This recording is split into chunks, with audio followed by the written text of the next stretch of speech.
There's like kids at school that were, you know, taking pills and smoking weed and stuff, and I just was like, I don't know, for some reason attracted to those type of people. Like I, you know, wanted to fit in, I think, was the main thing.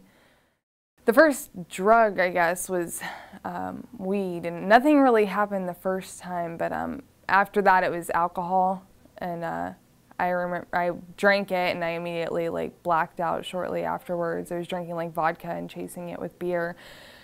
And it was like at a school lock-in thing. Anyway, like I ended up blacking out and puking everywhere, and they called my mom to come pick me up. And I don't know, I remember like 2 days later I wanted to do it again because I liked that feeling, but I was trying to figure out how I could like do it better that time, like that I wouldn't have the same like bad result or whatever.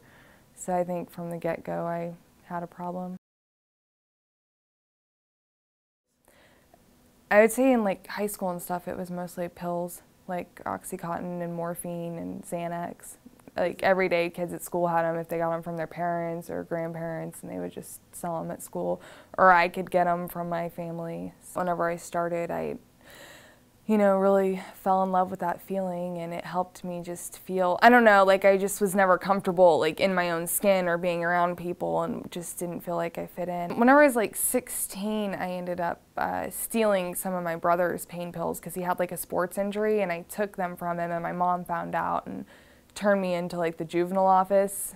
And so I ended up getting put on like juvenile probation, and she wanted me to stop, and they sent me to like a treatment center one summer, and I kind of, then I knew I had a problem, but I never did anything about it whenever I got out. Like I think I went to a couple meetings, and you know, pretty much my mom was the one who knew like I had a problem, and some of my immediate family, but I wasn't able to stop then. There wasn't enough consequences. I remember I got pregnant and I moved out of my mom's house with this guy. And, you know, after I had my daughter, it started escalating really high. The people that I was hanging out with were shooting up drugs, like oxys and morphine and stuff. And so, like, I started doing that too. And that's when it got pretty bad, I would say. My mom ended up taking my daughter, you know, and keeping her. And I went to treatment centers after that to try to quit, and, like, still didn't. So that's when my tipping point would be, I think, was probably about 17 when I started shooting up.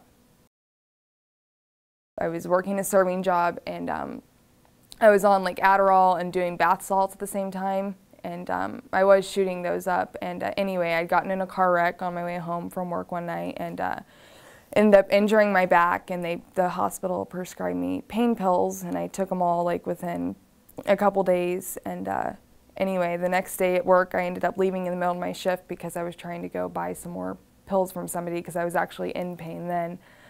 And they ended up firing me for doing that, and I ran out of money, and I was like really desperate to get more money so I could get bath salts. And I ended up going into Walmart and stealing this lady's purse out of her shopping cart, and took off, and the cops like showed up at my door a few hours later, and they took me to jail.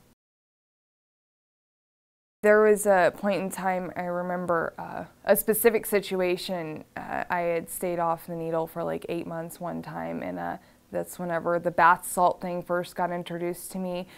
And I heard that you could, you know, shoot it up, and I was like, I knew that I couldn't like successfully use a needle and not stop, or only do it once. And I remember in my head I was thinking, you know, like, okay, you can, like, I can just do this one time, and, you know, it'll just feel good once and I'll stop or whatever. But then the other part of my brain was telling me, like, no, it's going to be bad, you can't do it. And, you know, I still did it anyway. So I think at that point, I remember, like, I don't know, that was just one specific situation that I, you know, had no control, you know, in at all. And it's, I don't know, the whole time I used drugs or drank, I didn't really have much control. From, you know, about a year into it on, I just couldn't. I would tell myself things like, this isn't going to happen, you know, I'm not going to black out and piss people off, or I'm not going to, you know, steal, or I'm not going to lie to my mom again, or I'm not going to cheat on my boyfriend. And, you know, I would just do all those things that I would say I wasn't going to do, and worse most of the time.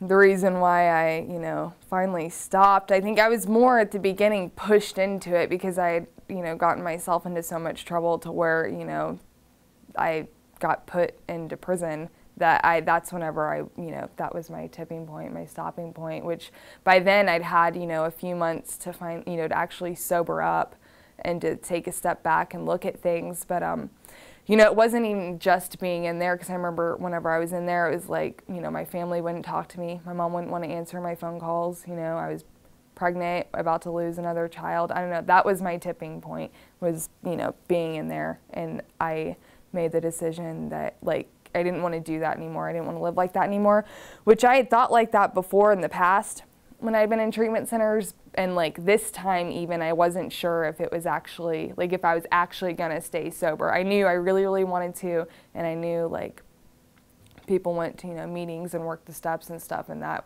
works. So that's what I did. I was just really scared to go back to that way of life. Whenever I did first start using, like, 14, 15-ish, I never thought that it would end up as bad as it did, especially, to the point, of not, like, having places to live or, going to jail and so many treatment centers and things like that. I never would have imagined that. And I know even at the end of my using and stuff, I still kind of would have that mentality of like, I didn't think it was going to happen to me, like being in jail pregnant. I didn't think I was going to go to prison. I thought, no, that won't happen. And it does happen, and things just continue to get worse. I've been physically sober for 2 years, but I've been sober, outside of prison for 1.5 years.